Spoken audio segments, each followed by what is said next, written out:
Malam hari, lorong pejalan kaki terlihat sepi. Tokoh utama, Dika, pulang sendirian setelah kegiatan malam. Ia memakai earphone, tapi baterai HP habis. Terpaksa ia melewati lorong yang sunyi. Suara langkahnya menggema. Saat berjalan, terdengar suara sangat pelan. "Hei!" Dika menoleh, tidak ada siapa-siapa.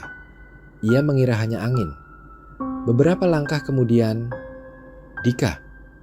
Ia langsung berhenti, lampu lorong berkedip pelan. Kamera menunjukkan lorong panjang tanpa orang. Dika mencoba mempercepat langkah. Bisikan terdengar lagi, sekarang dari depan. "Jangan cepat." Dika melihat tulisan kecil di dinding. "Jangan dijawab."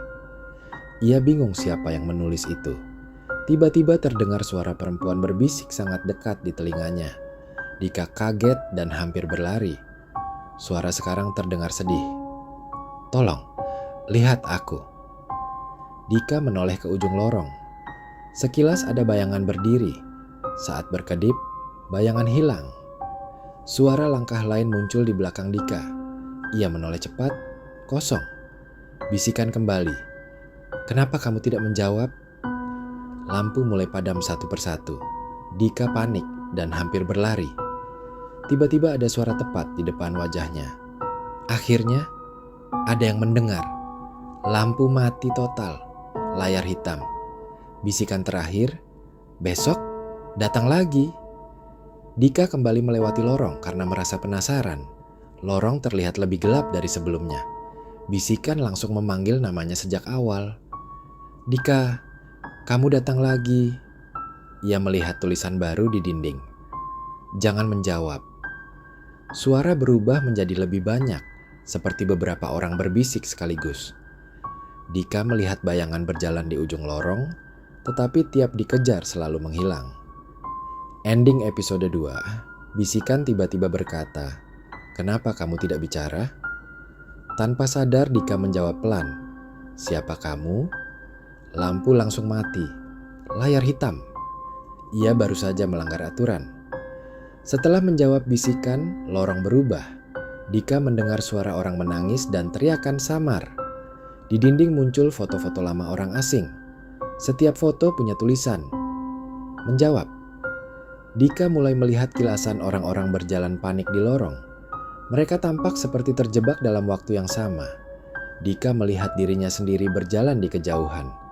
Bisikan berkata, "Sekarang lorong mengingatmu." Lampu berkedip cepat.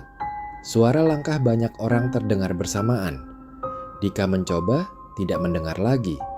Tapi bisikan berubah menjadi suara orang yang ia kenal, teman, keluarga. Suara itu memohon agar ia menoleh. Dinding sekarang penuh tulisan. "Kami menjawab." Dika menemukan seseorang duduk di lantai lorong, wajah pucat, kosong. Orang itu berbisik, "Sekali jawab, kamu tidak bisa pergi."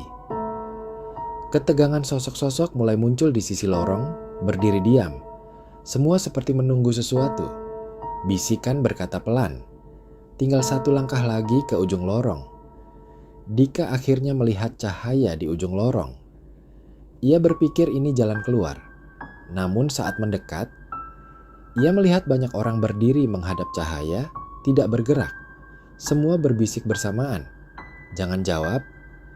Kebenaran bisikan bukan memanggil untuk menolong. Bisikan mencari suara baru agar bisa keluar dari lorong. Siapapun yang menjawab menggantikan posisi sumber bisikan. Klimaks suara itu memohon, "Tolong jawab sekali lagi." Dika menutup telinga dan berjalan melewati cahaya. Dika keluar dari lorong, jalanan normal kembali. Ia lega. Lalu seseorang berjalan melewati lorong itu. Dika tanpa sadar berbisik pelan, "Hei!" Layar hitam.